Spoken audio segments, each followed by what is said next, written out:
I would like to call this meeting to order for September 21st, 2023 for the TPA Governing Board meeting. If the staff could please call the roll so that we can assure we have a quorum. At this time, I am only asking those board members attending in person to respond by saying here when I call your name. As a reminder, you can unmute your microphones by pushing the button on the base prior to responding. Alternates, please also state your name if you are attending on behalf of the TPA board representative. Steve Wilson, Here. Yvette Drucker, Fran Necklace, Angela Cruz, Shelley Petrolia, Here. Joel Flores, Present. Jim Koretsky, Here. Ronaldo Diaz, Here. Joni Brinkman, Here. DeAndre Poole, Here. Greg Wise, Marcy Woodward, Here. Maria Sachs, Mac Bernard. Here. Shirley Lanier, Fred Pinto, Here. Michael Napoleon, John McGovern on behalf of Michael Napoleon. Christy Fox. Here. Joseph Paduzzi, Here. Maria Marino, Here. Chelsea Reed. I'm here. Madam Chair, we have a quorum. Okay, excellent. Okay, and then Yvette Drucker has joined us. Good morning, and wonderful to hear Commissioner Maria on the call. I know she's been traveling for 30 hours straight, so impressive that she's still able to show up virtually. So does anyone have any issue with Maria Marino participating remotely? I'm sorry. Additionally, Maria Marino and Angela Cruz are requesting virtual attendance due to expenses. Okay, lovely. Is there anyone on the board who has any issue with that? All right, if not, we'll move forward. So please note that they're attending. Ruth, I appreciate that. Let's go ahead and move on to the invocation. Mayor Wilson, would you be available for our invocation today? Sure. And then our pledge. Let us pray. Oh, Heavenly Father, we come to you once again with bowed heads and humble hearts. Thank you, as always, for your grace and your mercy. Realizing, Father, that over and over again, that through your grace and your mercy, you've been better to us than we've been to ourselves. And with that, we say thank you. Thank you, Father, for the multiple good things that you placed on this earth. Make our lives a grateful offering of praises to you each and every day. Father, we're still learning as well as growing to know that you're the greatest comforter of all. You're that doctor in the sick rooms. You're that judge in our courtrooms. You're that parent in our living room. Father, you are a bridge over our troubled waters. You're sweeter than a honeycomb. You're that lily in the valley. You're that bright and morning star. You're everything that we can ever ask for. And with that, we say thank you. And finally, Father, we ask a special blessing for our chairperson today. Father, you know our heart. And all of us whom you have allowed to be assembled here today, realizing as always that we're no strangers to each other, just perhaps friends we have not yet met. We give you all the praises and the glory. Amen. Please join me in the pledge of allegiance. I pledge allegiance.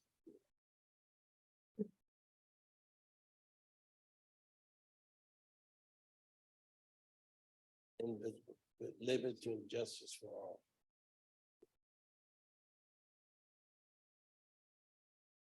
Thank you so much, Mayor Wilson. All right, staff, do we have any modifications to our agenda today? No, Madam Chair. All right, then we're going to go ahead and I'm going to seek a motion and a second to adopt the modified agenda. I'm sorry. What's that? Oh, okay. I'm sorry if we could also say that Fran Necklace has arrived. I know everyone had to work a little harder. Apologize. I had Joel Flores with the first motion. And may I have a second? Second. Thank you. All in favor? Any opposed? All right, motion passes unanimously. Thank you so much. Just so anyone knows, instructions on how to provide public comment is included in the agenda. Staff, we have any comments that have been received? No, Madam Chair. However, Jim Koretsky wanted to make a modification to the agenda. Oh, I apologize. Okay. sorry, it wasn't a modification, but on the consent agenda, there was a Scrivener's error. I thought compelled to correct it on page 3 under the item, the strategic plan. It shows me as having voted no, and I was absent. Could you say that again? I'm sorry. It was on the, meeting minutes, page 3. It was on the approving of the strategic plan. It shows me as having voted no, but I was absent.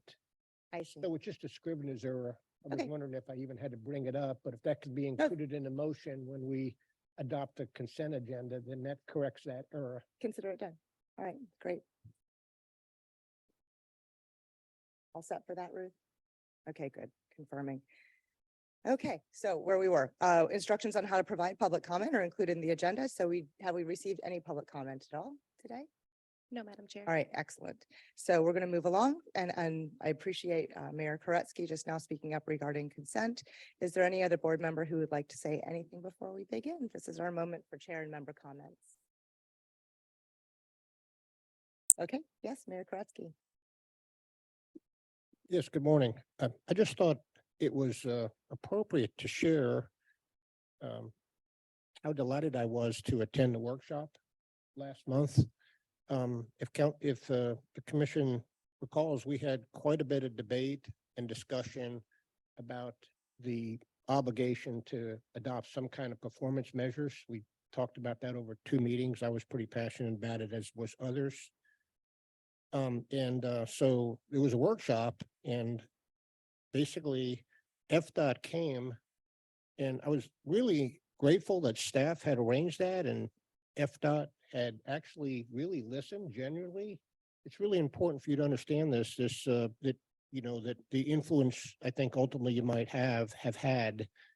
So one of the presenters was Jennifer Fortunas, who's the Director of Policy Planning for FDOT out of Tallahassee. And she indicated, and I believe her, she listened to the entirety of our discussions, came in and really was kind of realizing that some changes may be in order.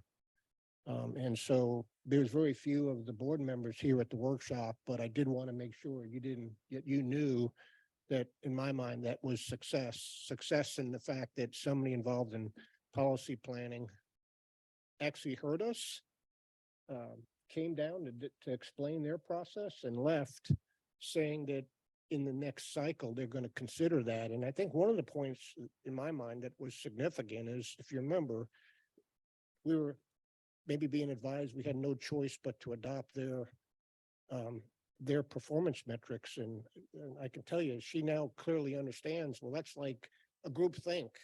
If the legislation is underfunding something and then FDOT can do nothing but just create performance metrics to match that, and then we rubber stamp that, how do you bring about change? And so I just think that I'm expecting that next year they're going to be perhaps different about it and expect difference. But we were one of the few, if any, TPAs at least, significantly debated that. So I just thought it was such a success so that everybody that spoke, and I think on that topic, everybody did, you were heard. So I just wanted to kind of share that, and thank you to staff and for arranging that, and for FDOT for truly listening. Thank you so much, Mayor Koretsky. Appreciate those comments. Anyone else have anything else they'd like to talk about? Okay, Ms. Fox. Thank you so much. I just wanted to say on Monday night at our city commission meeting, we had the opportunity to celebrate Hispanic Heritage Month, and we had 6 honorees, and one of them included our executive director, Valerie Nielsen. So I just wanted to say thank you again for all you do to help our community. I think right now, when we have this explosive growth that we're seeing, there's nothing more important than transportation planning, and we are so lucky to have you at the helm. So happy Hispanic Heritage Month to everyone. Thanks. Okay, excellent. I know, let's give her some applause. There you go. Congratulations. All right, I do have 2 personal comments, if you don't mind, to share with you guys. So I'll be echoing the sentiments of Mayor Koretz.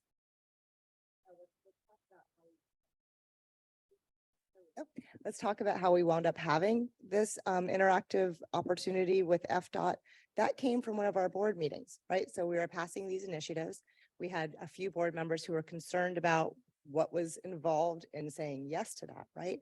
And because of that, I directed staff, I said, hey, can we do something? It didn't just turn into a workshop. And I really wish more of our board could have come because that was meant to be a month off of a meeting, but staff showed up anyway, and they didn't just show up. This entire room was full and there were different boards everywhere that were interactive that you could walk up to staff and learn about the long range transportation plan to really, really understand exactly what the performance measures were statewide and within the county as well. So this was an opportunity where our board had some concerns. We brought it to staff and staff didn't just pass it off and give us a 5-minute report. They gave us an interactive, in-depth understanding. So my advice to our board or anyone who is concerned about any of this stuff would be to go onto the TPA website, take a look and see what was on it. If you don't want to do it now, put a little calendar reminder to do it in 6 to 8 months, because this is going to come up again for vote. It'll come up every year that we adopt these performance measures. It'll give you that opportunity because that deep dive was provided to give us that opportunity to have a say, to make a decision as far as what transportation can look like, not just in the county, which is what we do with the funding that's provided, but throughout the whole state. I think that, as Mayor Koretsky said, our suggestions, if you look at how we're doing with our performance measures, they're better than the state. So now those suggestions can go statewide. So we all want to make a difference. We want the world to be better for our residents, and this was one of those opportunities. So please take the time to go back. Our staff worked themselves off, and we want to make sure that we all have that knowledge as well. And then I also want to congratulate staff again. There's a lot that goes on that we don't always think about in depth. And then so every 5 years, you have this TPA goes through an OIG audit and federal certification. This is a huge lift. And so Laura and our staff here at the TPA have done a phenomenal job going back years and years and years. And this is even before she was directing this, to go back, clean things up, and to get soaring scores, and to the point where there were remarks about how excellent it was and what a great job you guys did. So thank you so much. I just wanted to shout out a little bit more for our staff. All right, anyone else? All right, let's dig in. We have an executive director's report. Valerie. Chair Reed, can you please clarify who made a motion, a second for the approval of the agenda? There we go. Flores was my first. Who was my second? I thought I was the second. Oh, you were? Okay, great. Thank you. Thank you. McGovern, thank you. Great. Well, good morning, everyone, and thank you for your remarks. And thank you, Commissioner Fox, for recognizing the City of West Palm Beach Hispanic Heritage Month and the honor. I was very honored to receive that. And thank you, Chair Reed. Yes, we just did complete our 5-year federal certification. We're going to be having a presentation on that in December. And it was a really big lift by all of our staff to compile all that information, share all our best practices. And it was a 2-day effort. So we're really happy that was successful. And in addition to our annual audit, we also had a random Office of Inspector General audit, which staff worked really hard on, especially our finance team, on compiling all that information, and that was successful as well. So we're really happy about that. So I'd like to start off the executive director's report mentioning that you have a blue bag at your seat.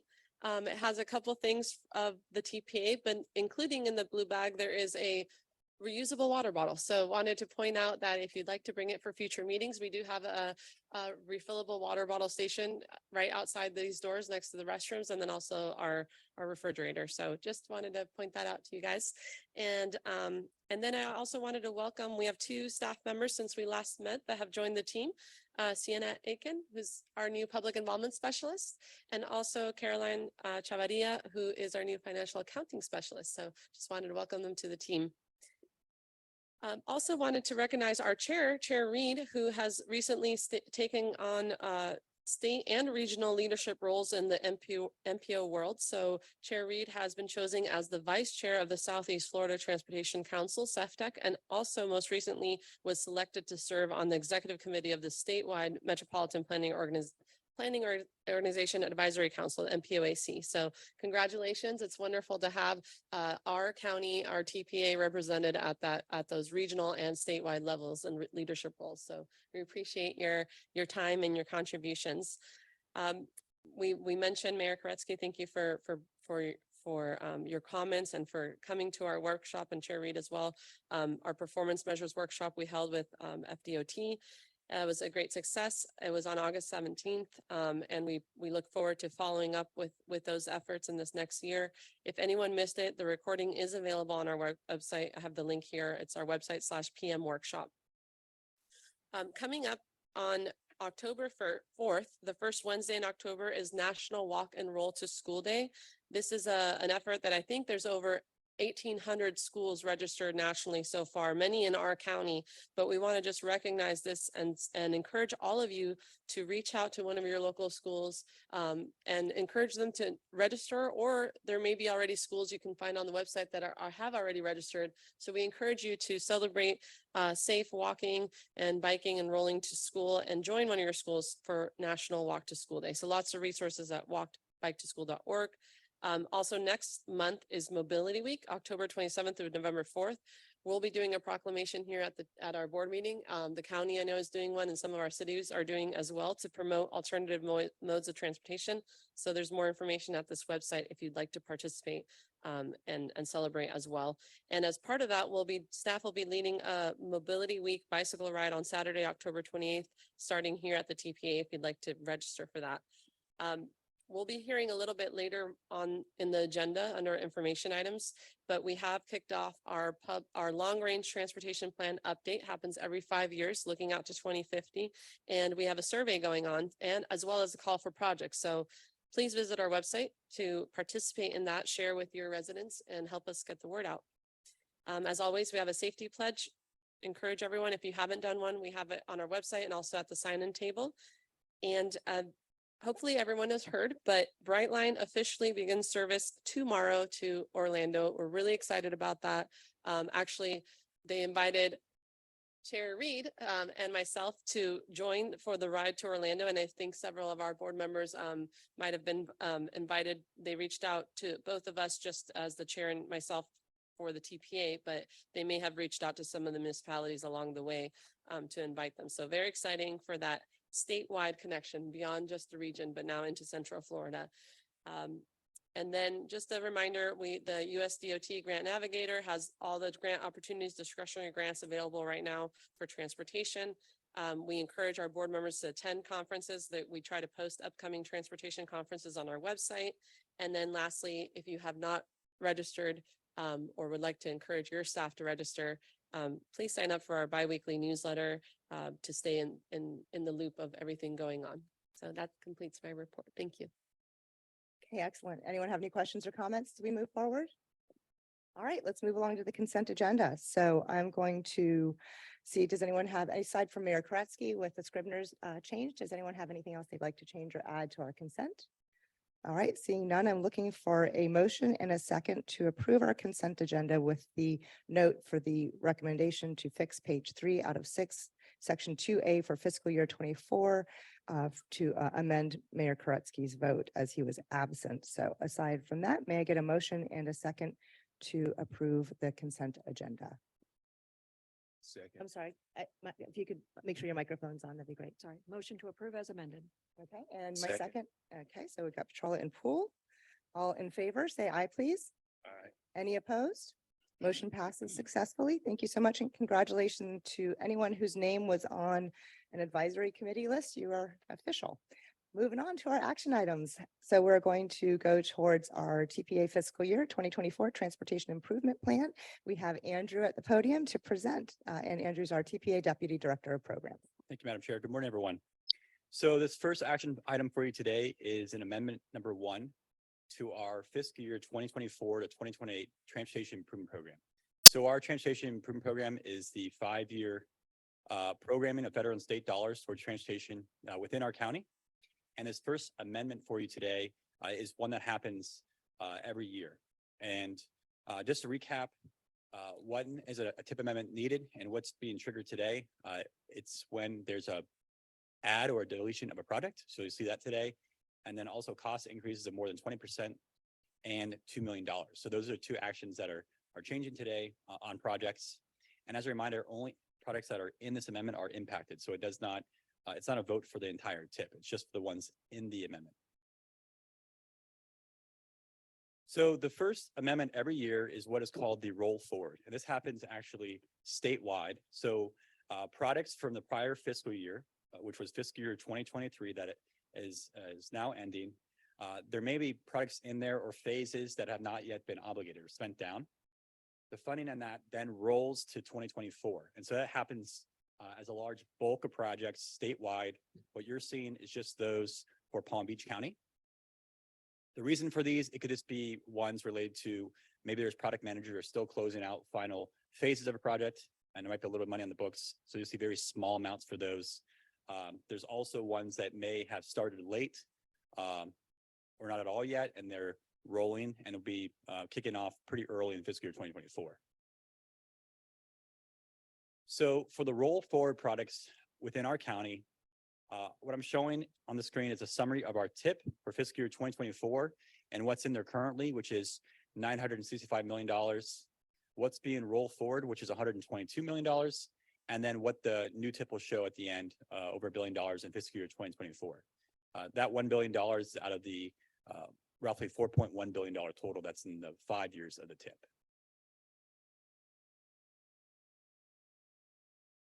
Also included in this roll forward, we added 2 additional projects. These were requests from FDOT, and so I'll go through those. The first one is State Road 700, Connors Highway. This is located out in the Glades community, goes from First Street out in the Canal Point area to State Road 80, a 20-mile bend. That's about a 15-mile stretch, and this is increasing the funding for the construction from $20 million to $25.36 million. So there's an increase in the cost estimate. This is looking to go to construction sometime heading into summer of next year. And with this, the resurfacing funds they're using are National Highway resurfacing funds. So ones that can be reimbursed through the federal funds for the National Highway System. The next project for you is a new project in our priority list. It's Southwest 18th Street, and this is in Boca Raton. This is a project that is being put into our Transportation Alternatives Program, prioritized through there.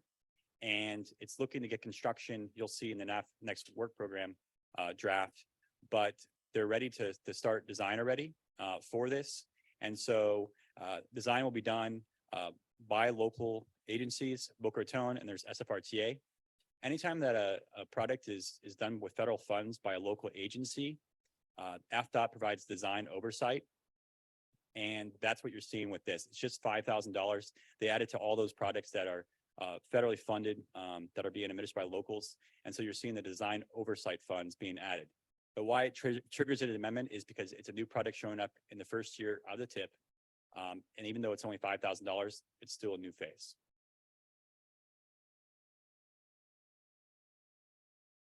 That's all I have for you. I can answer any questions related to that. All right, thank you.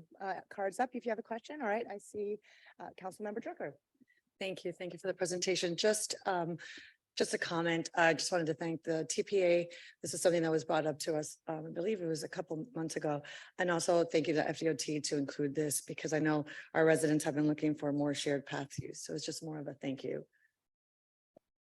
Okay, excellent. I forgot to ask, do we have any public comments regarding this? No, Madam Chair. Okay, thank you so much. All right, anybody else? Comments, questions, or otherwise? Oh, okay. And we can go ahead and take a vote. So I'm seeking a motion to adopt amendment number 1 to the TPA's fiscal year 2024 to 28 Transportation Improvement Program, or TIP. So we don't have any further discussion, so I'm asking for a motion in a second, please. All right, we've got Flores for our motion. Second. And second from Drucker. All right, thank you so much. Moving right along, we're going to go towards the motion to adopt our amendment number 1 for the fiscal year 25 to 29 list of priority projects, or the LOP.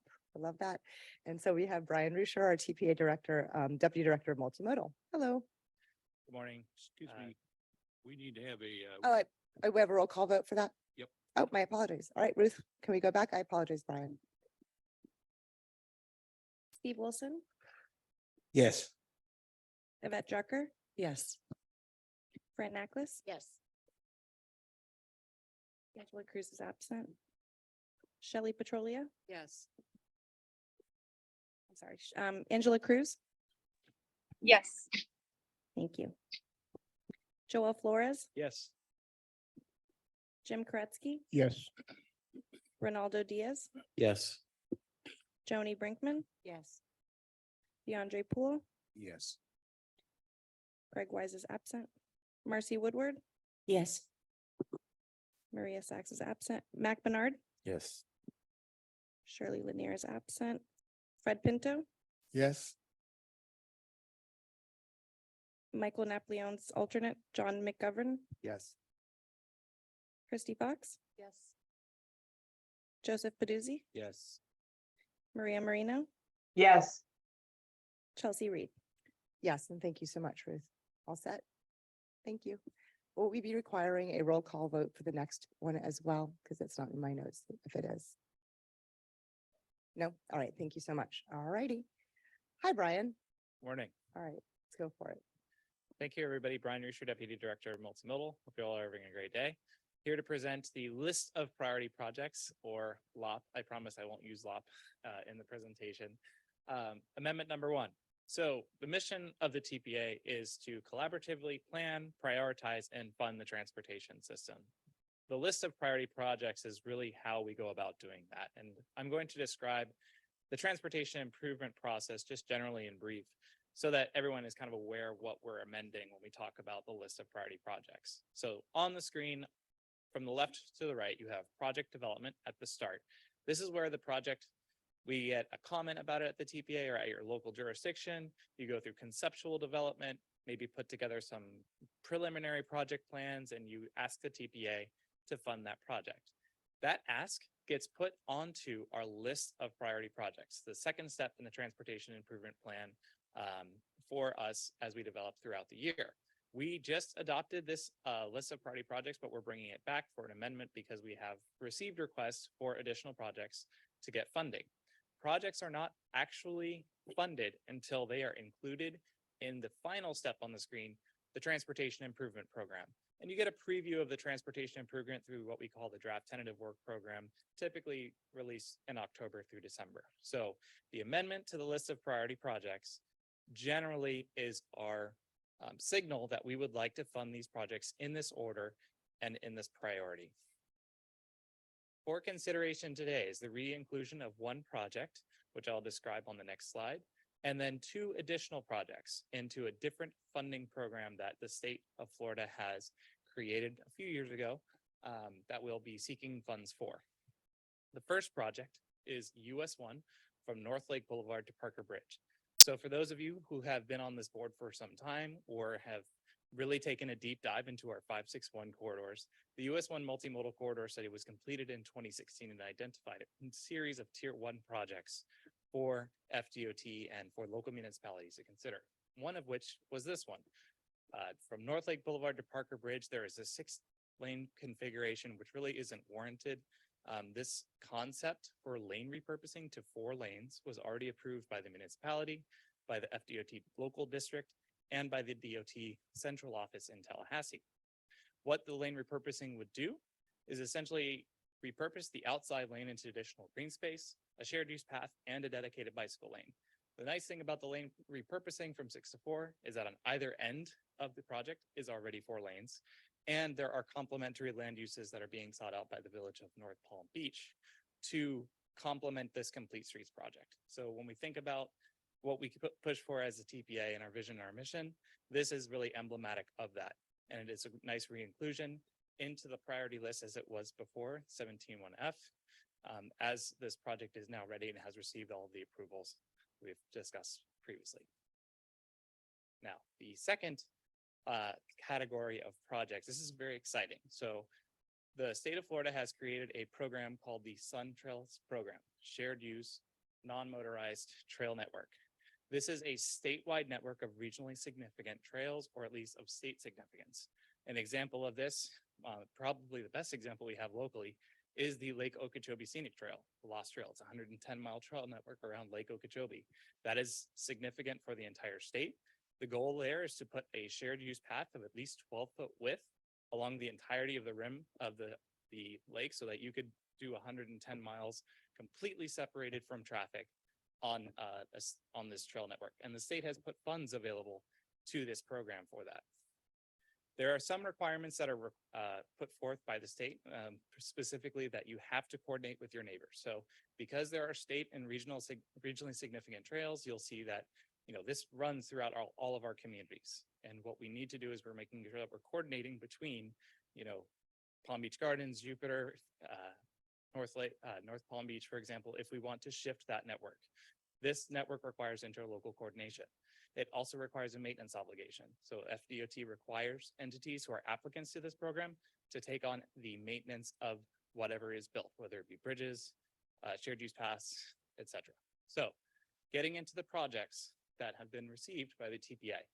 And what's nice about this is that there are an additional round of funds this year that the state legislature has injected into this program, meaning that once you get into the work program, you have a higher likelihood that projects will continue on to different phases. First project is a feasibility study located in the town of Jupiter. This is to connect the existing US 1 bridge reconstruction underway right now to North Lake Boulevard with a dedicated pathway. And the reason that there's a need for a feasibility study in this area is, if you can't tell by the map, there's a myriad of pathways and trails which are all located but not necessarily connected within this network. So this feasibility study, entirely funded by the state, would connect all of these different paths, identify ways to connect the bridges between them, and more or less make a seamless facility for trail users in the town of Jupiter. Similarly, in the city of Boca Raton, there is a very narrow bridge over A1A at the Boca Inlet. And this pathway doesn't necessarily lend itself well to pedestrian and bicycle connections. It is essentially a pinch point where there's not a lot of space. Without reconstructing the bridge, you don't have a lot of room. So the city has requested $3 million for feasibility and design for how we could connect the pedestrian bridge to an existing work program project for bridge rehabilitation in between the years of fiscal years 24 to 28. And improve the system to have that 12-foot wide pathway connection so that you can safely get across walking and biking.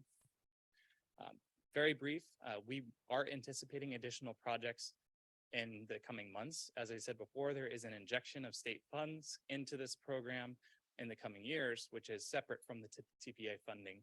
So it's really nice to see that we have some locals going after this unique funding pot for us. So with that, I'd like to have a motion to recommend approval for amendment number 1 to the list of priority projects. Thanks, Brian. Great presentation. So before we move on to our board, do we have any public comments? I see Commissioner Marino's card is up. No public comments, Madam Chair. All right, so anyone who's here with me now, if you could put your cards up, if you have a question, we'll go right into Commissioner Marino. Thank you. I just want to say the inclusion of North Palm Beach just shows that the TPA, even though we're only 20 some odd members representing the larger cities, that we really do take into consideration the smaller cities that we have, as we've done with Tequesta and North Palm. And for those of you that have traveled in North Palm on this stretch of roadway, which used to be 6 lanes and then had a lane diet, which I know is not the correct term for this, but we've always said lane diet. But with the advent of the Twin City malls being redeveloped, this particular roadway network being able to include bike paths and really what we do as an agency, where we are trying to just not be about cars. It's a great use of resources and it's a great use for the city. So I just wanted to say, come visit North Palm. Thank you, Commissioner Marino. And I don't know if you could hear it, but you got a good giggle with that road diet. So. All right, so moving along, we've got a couple of cards up here. So it's going to go in this order: Diaz, Koretsky, Peduzzi, Drucker. So let's start with Ronaldo Diaz, please, Commissioner from.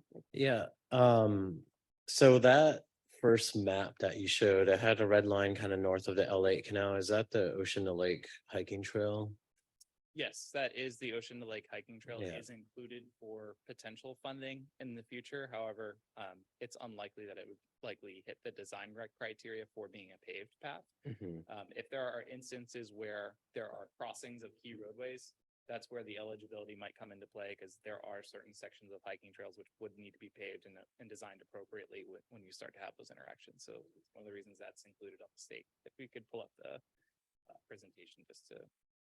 let everyone Yeah. see. Okay, I mean, that's really interesting. I would imagine the Florida Trail Association isn't a fan of paved sections, at least for long distances, but I just, needed to unfortunately make this comment that I find it, I mean, this is great. This is a phenomenal thing. And as someone who's done the Ocean and Lake Trail multiple times, I can point out that one of its highlights is that it kind of takes you through gives you kind of a literal walkthrough of what our watershed looks like between the Loxahatchee River and the Lake Worth Lagoon, starting from Lake Okeechobee through Dupuy and Corbett, and these incredible water areas, if you will. And it's included in this list of projects, of course, is the controversial State Road 7, which when you think about it is would compromise really that theme, because if you break apart grassy waters, you severely threaten the water quality and the environment quality of that area. And part of the specialness of that trail in this area, this northern end of Palm Beach County, is you can do this 72-mile trail and walk through incredible areas. And it's kind of a holdout in Florida in general to find areas like this that are constantly under threat of development and are regularly being lost. So, I will vote for this. I do expect it to pass, but I just want my friends in West Palm to understand that, I sympathize and stand in solidarity with their concerns, because I do expect one day, hopefully, that State Road 7 project ends and that nearly $90 million can be used elsewhere in a more fortuitous way that doesn't compromise people's water source and the environment. All right, thank you, Commissioner Diaz. We're going to move on to Mayor Koretsky. So I make it clear before I say what I'm going to say, I support the what's on the agenda, because what the agenda is putting forth, the desires of this board. But I want to express for the record my continued disappointment with FDOT, knowing particularly now that they listen to our meetings. And it's got to do with priority project 21-6, which was entered years ago.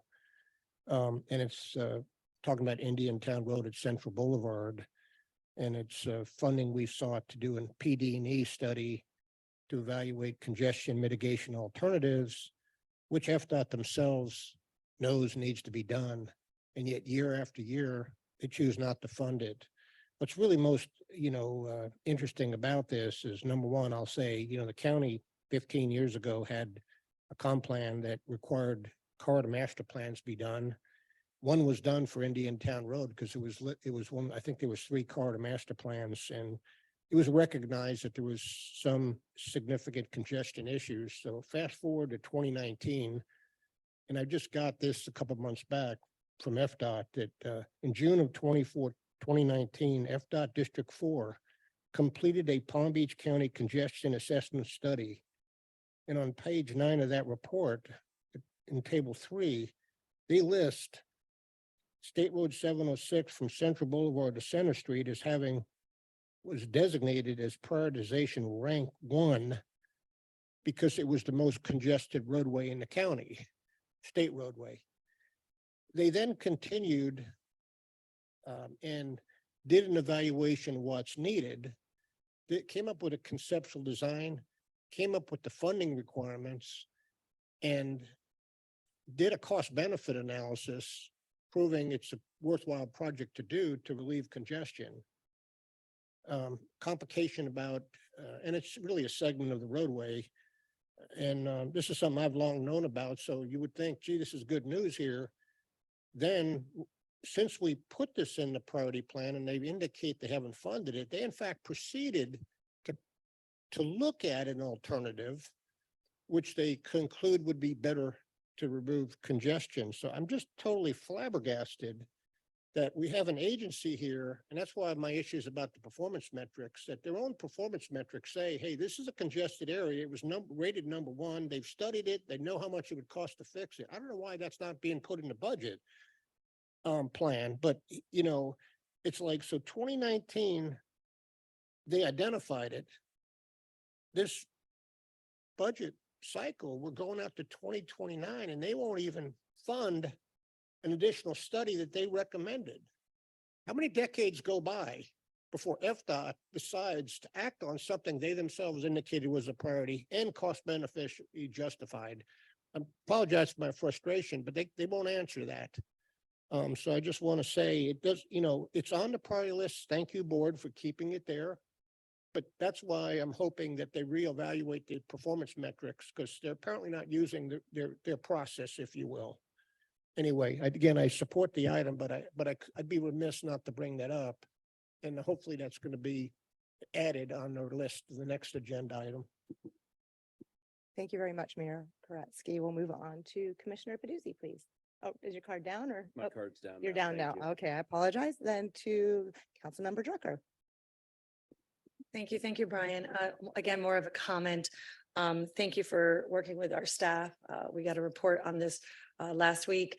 And thank you to the TPA and the FDOT, because our goal, and like Commissioner Marino said earlier, is we're all on each other's roads, small cities, big cities. And the goal is to transfer people effectively, efficiently on safe roads and have connectivity. So again, thank you for working with our city staff and on behalf of myself and the council. We appreciate those efforts. All right, excellent. I don't see any other cards up and we don't have anyone else virtually or public comments. Let's move on. And I do not need a roll call vote for this one. So we're just going to bring it around. I'm going to seek a motion to adopt amendment number 1 to the fiscal year 2025 to 2029 list of priority projects, LOPP. So if I could have an all in favor, say aye. What? Oh, sorry, I need a second and a first, sorry. A motion, please. I So moved. apologize. All right, Pinto. And my second was Fran. Second. Okay, Naklis. And after that, all in favor, say aye. Aye. Any opposed? No, Motion passes unanimously. Thank you. no, Can No, confirm- you Oh, I got had two to- No dissenters. as in no. Can we? Let's do confirm- a roll call then, shall we? All right. Steve Wilson, yes. Yvette Drucker, Yes. Fran Naklis, Yes. Angela Cruz, Shelley Petrolia, Yes. Joel Flores, Yes. Jim Koretsky, Yes. Ronaldo Diaz, Yes, but considering my previous comments, Joni Brinkman, Yes. DeAndre Poole, Yes. Craig Wise is absent, Marcy Woodward, Yes. Maria Sachs is absent, Mac Bernard, Here, yes. Shirley Lanier is absent, Fred Pinto, Yes. John McGovern, Yes. Christy Fox, No, due to the inclusion of State Road 7. Joseph Paduzzi, No, due to the inclusion of the State Road 7 extension project. Maria Marino, Yes, Chelsea Reed. Yes, Thank you. if we could get a count, just so we have it for the record. 16-2. Okay, thank you so much. Thank you, Chair. All right, thank you, Brian. And I think I need to borrow someone else's reading glasses. Mine officially are no longer strong enough to read today. Okay, so we're going to move on to our information items, and I'm really excited about this as always, Nathan. We love when you present about our LRTP. So this is, we're inviting Nathan George, our Long Range Transportation Plan Coordinator, to present this item. Thank you, Madam Chair. Good morning, everybody. Pleased to be with you, Nathan George, your Long Range Transportation Plan Coordinator. I'm really excited to talk to you about 2 phases of the Long Range Transportation Plan. So first up, we're going to talk about the 2045 LRTP. So this is our old car that we're still driving around, and we need to take it into the shop and tune it up. Today is the first reading where we're going to talk through some updates that need to be made to the LRTP Amendment number 2. All right, so we've taken this into the shop, done a 140-point inspection and found a few areas where we can improve some consistency with our plan. So this plan was last updated January 7th of 2022. So it's now been almost 18 months, call it, since the last update. a lot has changed since this plan was last updated, so we need to make sure that we have consistency with other planning documents. So first up is a really exciting change that we get to incorporate into this plan, and that's additional revenue sources. So, we've got new revenues that have come in. The example that I put up, CAR-U, Carbon Reduction Funds, that's a new federal funding source that we're capturing in this update. We've also been fortunate to receive some discretionary grants, which are, federal appropriations that are just specific projects in this area. So we're capturing those increased revenues as well. We've made several updates to our TIP. You've taken action on those. So this plan update just incorporates those funding changes to be consistent with the TIP. And then FDOT has also made changes in funding to their strategic intermodal system plan that gets folded into the TIP. So we've made sure to incorporate those changes as well. So everything's all buttoned up and consistent. All right. There are two types of update. When we make an LRTP update, we can have two different types of changes. So I'm going to outline what those are just so everybody is all on the same page. The first, the higher order change, is an amendment. So that's when we're making more substantial changes that require the public review process. So these are changes that are a significant scope change. We might add a new project or add a new phase of a project. We might change the limits of a project, so extend where the work is going to be conducted. It can also include acceleration of a project. So something is maybe moving through the process a little more quickly and we can advance construction. So that would be something that triggers an amendment, or a cost increase. And the cost increase threshold that's outlined by FDOT is pretty significant. So it needs to be a cost increase of greater than 50% and $50 million. So if we're talking $4 or $5 million projects, they're not going to trigger the amendment. We're talking those larger, called the mega projects, that's where we'll trigger an amendment. So these are the larger project changes that do require that public review. There's another type of change we can make to this document that's called an administrative modification. That's more at the discretion of this board to make those changes just to make sure we're consistent, and they're smaller changes. So it's project scope is generally consistent. The schedule hasn't been accelerated, and we haven't triggered any of those amendment thresholds. It's more or less an accounting exercise.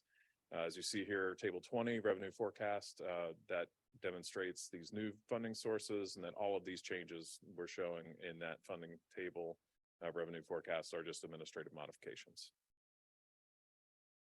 To give you an idea of what you're looking at, so if you go back and take a look through the cost feasible plan, this is an example. There are multiple pages of the cost feasible plan. So just to give you a couple of quick highlights, the majority of the changes are administrative modifications. So these are things that are at the discretion of TPA. We're just doing that accounting for consistency. The sort of flesh color beigey line, that's a new phase of the Turnpike project at our northern boundary. So approaching the North Palm Beach County line, there was an added phase just to do some preliminary engineering in an outer year. So that since that was added in this update, we wanted to make sure that's included for consistency, and it's new. So that is an amendment. One other key consideration as we bring forward amendments that's not required for administrative modifications is we need to demonstrate that we have a financially constrained document. So our expenses and our revenues line up. We don't want to have expenses that exceed our revenue sources. So table 23 of the document presents that we have a match between revenue sources and the amount of expenses that are allocated through this 2045 cost feasible timeframe. And so this is why we're here today. It's just an informational item. Again, this is more or less a balancing exercise, making sure that this document, our document that is sort of our main core product, is consistent with those other documents that you've taken action on a number of times since the last update to this plan. So we posted this September 1st for public review. We've presented to committees at the beginning of the month. We're now here to present to you just as a first reading, so to give you an opportunity to take a look at the updates to the plan. We'll bring this back as a formal action item next month, so you can take action at the October 19th board meeting. And with that, I'll be happy to answer any questions. Okay, great. Thank you so much. Do we have any public comments? No, Madam Chair. All right. I don't see any virtual cards up. I've got one card here, and Mayor Kratzky. Two things. Number one, thank you for bringing this forward as information, to have an opportunity for input. We had, the town was just amending its comp plan this week with our ear amendments, which is a more comprehensive round of updates. And by the way, for the record, we incorporated the commitment to Vision Zero into that, which is really where it belongs. But the question on that, we had a lively discussion about Tri-Rail. And just as you explained, that, and I know this is the past plan and we're going to be working on the new plan. I recognize that, but I just want to understand and I just want to hear it from you. So there's an item in there for Tri-Rail, going to Jupiter, but it was not funded. So it's currently not in the cost feasible plan through 2045. Can you explain? Because you said if it's not in here, I just want to understand that. That's I know it hasn't been funded and we're looking for funding, but so when it's included in here, does that mean that? Can you explain what it means? So everything that's in the cost feasible plan is consistent with the 2045 plan as, as funding was allocated previously. This does not include addition of new funding for a project like that, that's in an outer time band. So as you look at the 2045 plan, it has the first 5 years as our tip, and then it has a number of bands towards the outer years. And as we, receive new funding and work in, outer years, so to speak, we could see additional funding come in for projects. That's a very substantial project. So, No, and I understand that. what you see right now is really just the planning funding that has been maintained or carried forward, but there's not an incorporation of additional funding to cover that. Largely what you're seeing in this update is going to be cost updates that capture additional cost increases for projects. So for a lot of like the FDOT projects, you see that as well for locally funded projects or the local initiative projects. So it's, like I said, more of an accounting practice, and it doesn't really account for those more outer year that need substantial infusions of cash to carry them through to the next phase. No, and well, I understood that. I just want to be able to go back and report officially, not, I'm saying it was confirmed. This is the case because, a decade ago, people thought it was imminent. We get asked all the time, like, what's the likelihood of it? We know how much money it's needed for construction because that's in funding the study. We know what the construction estimate is. So thank you. But how does the Indian Town Road segment get in this plan? And since it's been identified by FDOT, it's a priority project. I don't see it in as a listed item. It's a state road mod. Yeah, right now that is, that's a project that is in the list of priority projects. Anything that gets funded through the work program, since it was not included in the 2045 cost feasible plan, any new projects that get included through those annual calls, if you will, that go into the LOPP, those projects would be incorporated as FDOT allocates funds to them. So that's where it will be important for projects like that you want to see in the 2050 plan for us to get them included in that cost feasible list when we adopt the 2050 plan, which is something we'll be discussing in the next item. And then also as we get into the vetting process for projects next year. Okay, I don't want to belabor it, but just I'd like to understand. We could talk afterwards. Okay. Because this still looks out to 2045. So if we have FDOT themselves that identified this, it just seemed like I'm just looking for hopefully maybe some sense of in my lifetime, they're going to fund this. I mean that seriously, right? So I can tell the public that. So and I can jump in. So the 2045 is, as Nathan mentioned, it's planning, right? We're required to do our 5-year committed projects for funding work program. And then with the 2040, the 25 outlook is kind of directing those dollars, but this is more longer term. In the imminent funding of our list of priority projects, which we give to FDOT, and then ultimately it becomes the draft and work program, however that shakes out, and then our committed projects in the transportation improvement program. That's what's actually allocated for funding, what's in the tip. So the project for Indian Town Road, it is a 2021 request. We are in discussions with FDOT. We'll see where that funding comes in when we receive the draft tender work program. I know Christine's here. I'm not sure if she wants to speak to that or we can speak with you after, but the LRTP is looking out long-term and it does kind of direct, it is our North Star. It directs it feeds into the tip, but the tip is in the next 5 years. So what is being funded? And I know we're looking at projects in there, including State Road 7, which is a request from 2020 or 2004. But most of the projects, it goes in that order through the tip. And so that project is a 2021, but we have heard you, we are working with FDOT and they are looking into it for when we receive the draft tentative work program, which will be in October. So we hope to see how things are shaking out and where that funding is shaking out, but we are working with them to try to prioritize things as soon as possible. In regards to the Tri-Rail Coastal Link question, in our current transportation improvement program, we do have a line item. It's a different type of funding. It's a placeholder for Tri-Rail Coastal Link for a PD&E study. It's been brought up before. We are continuing to hold it as long as we can, but we will need a local funding source for operations and maintenance, as we can only fund capital dollars. So when that happens locally, when a local funding source becomes available, then we can start moving those things forward. Any other comments or questions? Hey, agreed. I think there should almost be an imaginary list that we have of things that we could do if we had a surtax or a funding source, so that we could see what we're missing out on one day. All right, so just so that our board knows, in our agenda packet, all of these images are available, and I want to thank staff for making it so digestible. Really like the utilization of the coloring. It made it much easier to understand. Not that it's not easy, but you guys make it easier all the time. Thank you. So we're going to have you just stay right where you are, and we're going to move on to the 2050 LRTP. So go for it.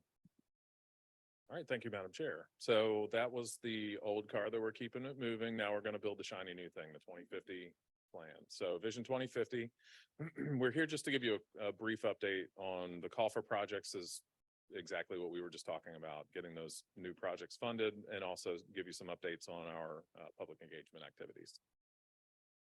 All right, so just a reminder of the timeline, so everybody in the room can get a good reminder of where we are. So we went through a goal setting process. We're going to have an opportunity to circle back and close the loop on goals and objectives. So I'll highlight that here in a minute.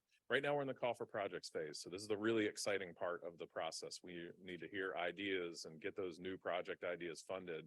Maybe they're in the LOPP today, but we're really looking for new opportunities, call it everything under the sun, working towards our adoption date at the end of next year.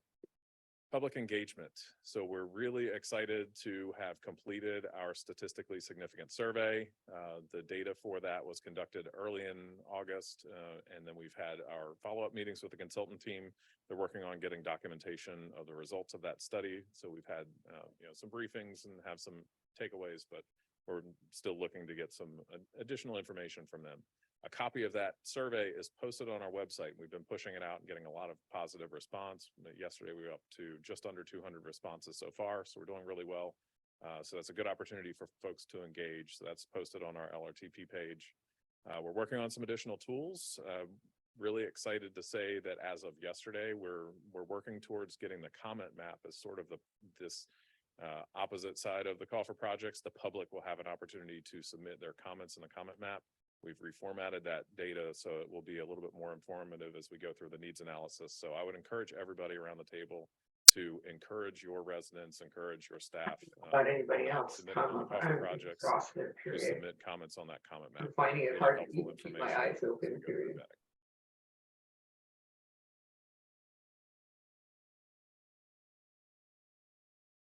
I lost my clicker.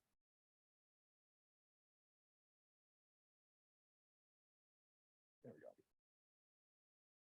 I'll go back one for you. Save the date. So we want to make sure that everybody has an opportunity to be very involved in this process. So we're going to hold 2 workshops. So we wanted to put this on everybody's radar.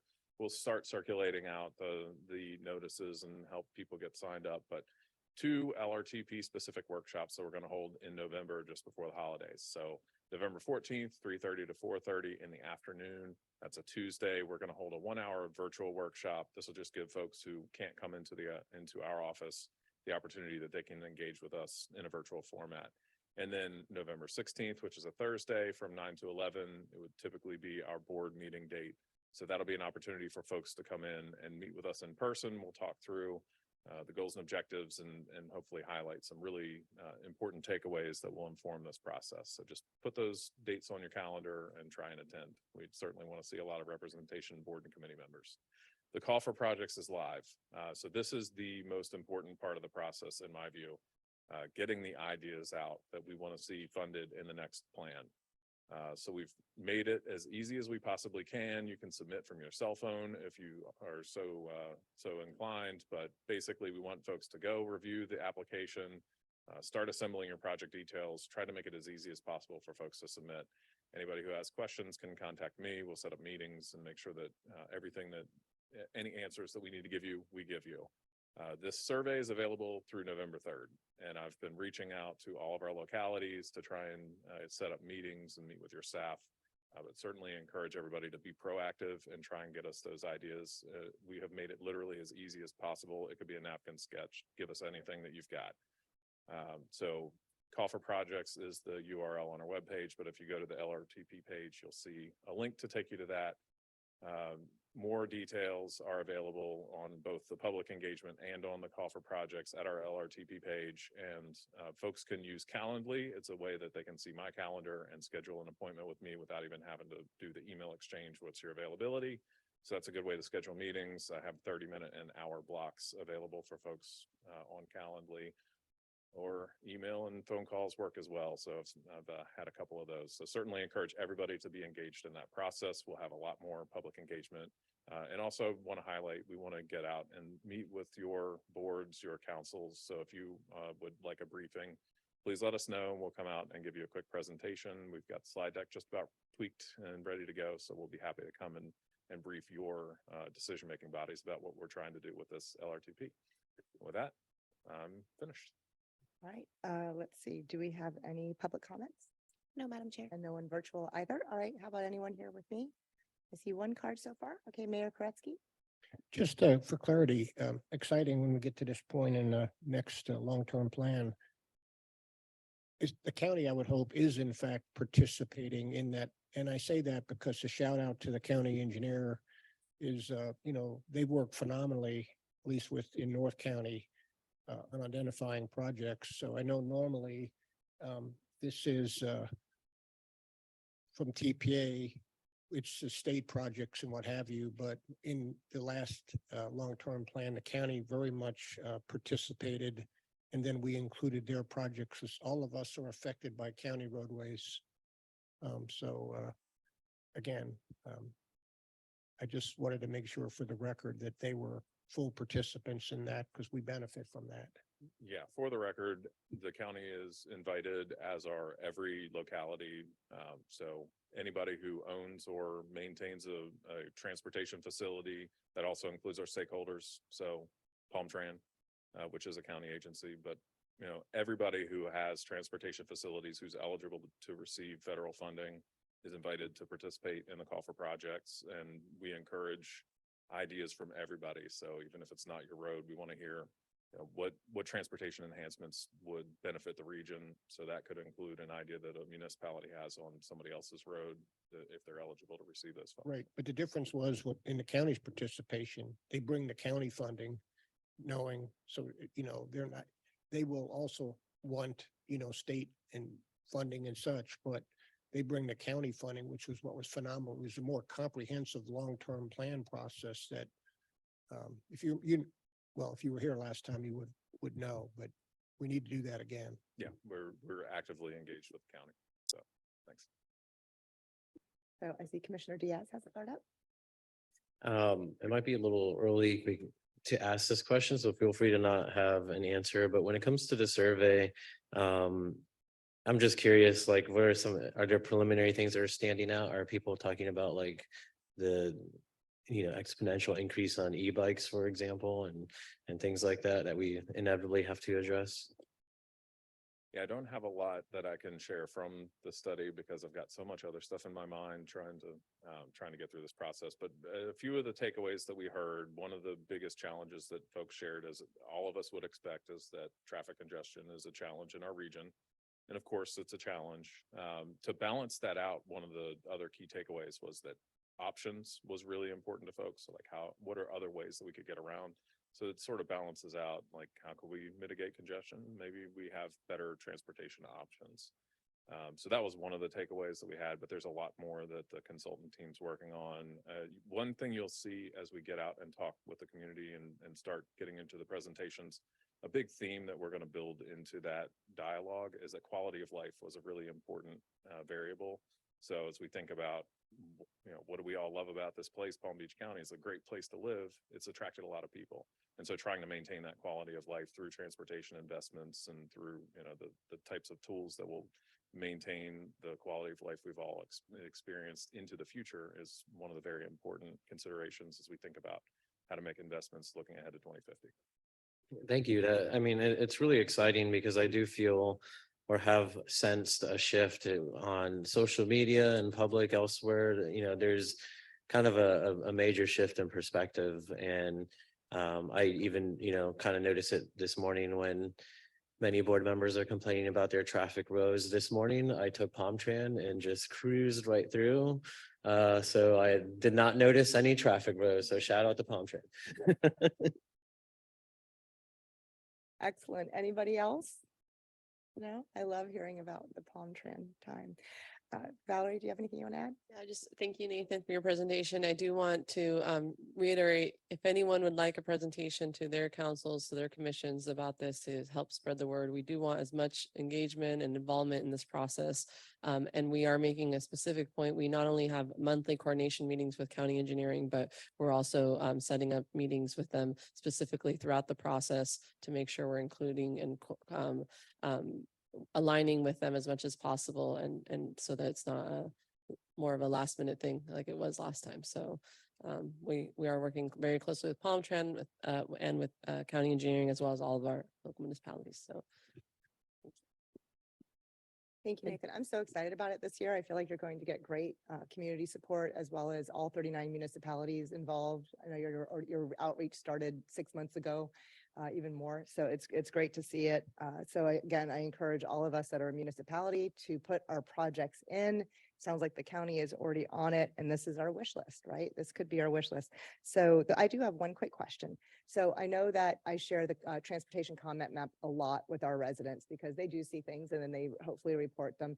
What's the overlay between the transportation comment map and then the Vision 2050 survey? So how do you kind of integrate those two? Okay, so I've done this before in my past life before I got here. So public perception is a really valuable way to gauge, we're as professionals all going to have assessments that we make of like, where do we see needs and all of that kind of stuff. Perception helps us to understand, do people actually see the same things we're seeing? Or they might point out things that we didn't think of, just the people who experience the transportation environment that's out there might share something that we weren't thinking of, that our stakeholders were not thinking of. And so we're going to use it as we go through the needs analysis to validate some of our assumptions, both in the projects that are submitted and in the needs that we may need to validate, or maybe the public will identify needs that we aren't thinking of. So it kind of hits on 3 points, if you will. We need to get a lot of data for it to be very informative that way. And we've made a few little tweaks, very minor tweaks, to help us be able to evaluate that data in a way that, contributes meaningfully as we start looking at projects and where our priorities need to be set. Excellent. Great answer. And I have a card came up. Mayor Pinto?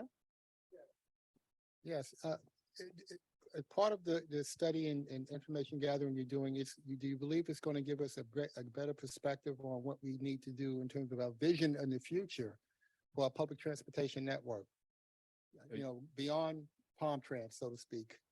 Absolutely. Yeah. So we're working on the LRTP, and then we also have the mobility vision, which is a really deep dive into the 561 corridors. And those two efforts are working together right now to really establish, what does transportation look like into the future from a transit and multimodal perspective. So I do think both of those efforts are going to contribute a lot of understanding to what our needs are in this region. Would you characterize this data gathering methodology as getting grassroots input in vision? That's my hope. That's why, I think that's what we need. I really Uh, felt like that comment map is going to be the most meaningful way for folks to share, we can get thousands of comments and engage with thousands of Right. people if we use the tools electronically online that, at your comfort, you can submit comments anytime and anywhere. So that's the best way for folks to engage with us This and is- I and to think this see is that real, important. like where the problems are. or Very where the important obstacles are. process, and this is very important information, because I think it's unintended consequences. I think, folks who've been involved with this issue for many years in the past have rooted themselves in a viewpoint that says, you know what, in this area where we live, public transportation won't work. And I think if I've talked to constituents, they don't buy into that. Okay, they're challenging us to come up with new innovative measures, new technologies, new ways of making public transportation work. And the goal is to give people a real option to say, I don't need to take my car. Gentleman over here today said he didn't take his car, and they came in our cars. It took us a while to get here, but that's the grassroots input I think we really need to hear and say, you know what, we need to really take that into heart and really turn that vision into some kind of reality for the future. It's going to take years, but you got to start someplace, right? Thank you. Thanks. All right, so I see another card. Go ahead, Commissioner Woodward. Yes, thank you. Sorry, I stepped out for a minute. So if you covered this, do you have put together like a social media post or something that could be a quick paragraph that we could all share that explains what you're looking for? As far as if we send that out to residents so they know, maybe a couple of ideas so that, when they think of projects, the type of projects that people have suggested just to get the mind going and with a quick link. So I'd be happy to share it, but I don't want to skew it too much, but your information would be helpful. So one of the ideas that came up in the technical advisory committee meeting this month when we shared the same presentation was the idea of like a social media kit. So that's something that, the seed was planted, we're working on it. So hopefully we'll be able to submit to everybody, including our advisory committees, some guidance on how to cross post and share the information, push out opportunities for folks to engage. So that's something that we're actively working on and hope to share in the near future. Thanks. Yeah, that's a great question, and a great idea that's come up. So we will be sharing that soon. And in the meantime, if just sharing our LRTP link, which has the survey, and share your feedback, it'll pop up, the image and the website. So we really appreciate everyone helping us spread the word. But we'll put together a very brief kind of social media post so that it could be included and shared in others' newsletters and things like that. So thank you. That would be great. All right. Councilmember Drucker. Thank you. Thank you for the presentation. Do you mind putting your contact information back up there so we could just take a quick picture? I'll I defer know to Steve that on that. we're going to invite you to come out. I'm going to put the request in to invite you to come out to the city of Boca. We have so many plans around transit and mobility. It's our second strategic goal for our city, and most of our conversations dealing with that, with transit mobility connectivity. And I know my counterpart across the room, big on bike and pedestrian and walks. That's kind of her, she's championing that effort. So if you could put that for me, then we'll put the request out. Thank you. Thanks. Anytime anybody wants to find my contact information or reach out at our palmbeachtpa.org/LRTP, that's the best way to find all the information and stay up to date. Thank you. And for clarification, because we're asking everyone to please, invite us to go, but Nathan, you will also be reaching out to all the municipalities to see if we can get on their agenda to come present as well. But it also helps to get some help from the top down as well. So our goal is to go to all the municipalities and get the word out. Yeah, we've made a list of all your meeting dates, so we'll be reaching out. Thanks. Okay, any other cards? I just have to share, we, in the city of Palm Beach Gardens, we do a resident survey every 2 to 3 years. And this year resoundingly, we had our residents asking for more pedestrian, bicycle and other trails and things like that, methods to get around that aren't cars. And we did have a close to 100% satisfaction survey, I just have to say, but I need to squeeze that in. All right, thank you so much. That was a great presentation. We're going to move on to partner agency updates. I think we see Palm Shan in the house. Good morning, Mr. Forbes. Come on up.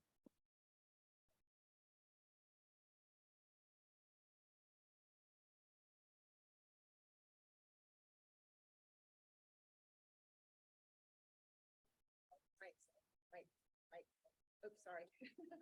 Good morning. Can you hear me now? Clinton Forbes, Executive Director of Palm Tran. Thank you for your service, TPA Chair and board members. Just two, I think, pretty significant updates. One is that ridership is up. So from August 2023 versus August 2022, we have seen a more than 17% increase in ridership across all modes. In whole numbers, we're seeing about 760,000 boardings for that month versus 655,000 in 2022. In August 2023, comparing to July 2023, we see nearly 18% increase in ridership from month to month. So that's very promising. We are still on a upward trajectory and in terms of ridership post-pandemic. We are recovering, we've recovered about 90%, over 90% of our ridership to pre-pandemic levels. And as you might recall, we were down significantly, close to 40% in ridership during the pandemic. So that's good news. The not so great news is that recently, at a recent board meeting, we provided an information presentation to give you an update on where we are with the electrification of our fleet, moving to zero emission. And we had, in that report, told you that we had made a selection of Proterra, an electric bus builder. And as you may have read, Proterra has filed Chapter 11 bankruptcy. And so we did not consummate that engagement. I always like to be, sometimes I don't want to be bleeding edge, cutting edge. I want to be a fast follower. and being in the position of a fast follower, considering that many in the industry have contracted with Proterra and they're in a fix, we are not. And so we do have a choice now of two bus builders that we are talking to and are going to engage. That's on the Florida Consortium, which allows us to really engage with them in a quick manner, as opposed to going through a rigorous solicitation process. And they are New Flyer, which is a recognized bus builder in North America, and Gillick. And so we are talking to them now. What that does, and as you know, we have with Ms. Nielsen and your board close to $11 million in your plan for the expansion of electric buses. And so that slows the procurement just a little, but our expectation is to, still have our first delivery of electric buses next year. And so that's our update. We just wanted to give you an update on the status of that, Madam Chair and members. Thank you, Mr. Forbes. Any public comments come through? No, Madam Chair. All right, I see we have Councilmember Drucker's card is up. Oh, is there anyone else? No. Oh, you do have a, thank you so much. Okay, go ahead, Tony. I just wanted to ask, I thought a few months ago that you all were going to be going to all the municipalities regarding your bus shelter program. Can you please get with my staff to see if you can make that appearance at the village? We are considering coming up with a more of a unified bus shelter program and would want your input, especially I've seen things out there like places to park your bikes and things like that. So if you could maybe get with Michael Bornstein, I'd appreciate it. Michael Bornstein, post-haste. In fact, there are 39 municipalities. And so we wanted to make sure that we, met with the larger municipalities first, which we, I think, have concluded. And now we're beginning to, meet with the rest. And I think let's make sure we have them on the schedule. Great. We will be there. Thank you, Vice Mayor. All right, Commissioner Drucker. Thank you. Just more of a shout out. I had the opportunity to be on the bus last week for Hispanic Cultural Month, Somos Líderes. And there was an incident where someone fell on the bus and we had to go into action. So a couple thank yous, Palm Beach Fire that showed up on the side of Forest Hill. I put the call into 911, and then your staff, the way they handled the incident. The person is fine. We continued with the bus tour. It was just a moment, and they were standing up. And what it was a cart literally cut off the bus. So it's also for our drivers out there. Those buses they're not safe, there's no seatbelt. And to do a sudden stop, even if you're sitting, we all kind of jolted. But the staff was wonderful and everybody showed up and the person was fine and Palm Beach Fire was great and we continued the tour. So it was just kind of something that just happened very quick. But I just appreciated the efforts of everybody keeping calm. And of course, the bus is beautifully wrapped. And as a Hispanic, I was very proud to be on the bus. And I think we got on at 7:30 and we came off at 6:30 PM. So thank you also to the county, because I know it was a county effort. Well, we had a lot of stops, but it was really enjoyable. It was just like a very good feeling. Obviously, yo soy hispana, so it was even more important for me to be on the second. This is the second year they've done that. And I also am thanking all the county commissioners because I'm sure they're going to continue this program. And I just had the honor to be on it this year. Great. So, And I'm thank you. glad that worked out. All right, Valerie, do you have? Thank you. No? All right, thank you so much, Mr. Forbes. All right, guys, we're going to move on to our administrative items that are provided as information to the board. There are no presentations unless we request. So if you guys had a chance to look at our admin items, it's just our public involvement activity reports, the FDOT scheduling report, and the PED Bike quarterly crash report. Any questions or comments on those? All right, so I'll see everybody back here on October 19th. Oh, yes, sir. I didn't see that thing. I definitely need some new glasses. Yeah. Thank you so much. Go for it. Thank you, Madam Chair, and I have two requests. And this is directed to our executive director. Is it possible we can have an update on the County Road 880 lighting at the next meeting to bring us up to speed, time frame, where we at with that? Because we do have a lot of new board members. They don't know, we've been working on this for almost 15 years. The second part that many of you might not know, but in case you do, I want to just share this with you. We have two County Road 880s. There's the new and the old.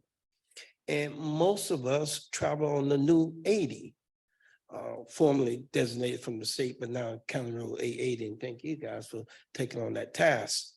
But there's still an old 880 that some folks still use.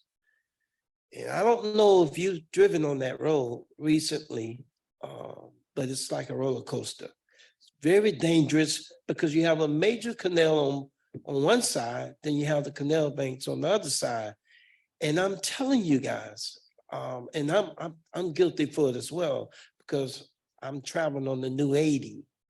But the old 80, if we can get an update where we at, or is there a possibility to get funding to get that road resurfaced? Because it's to the point. As a matter of fact, we're celebrating next month will be 100 years of service for that road.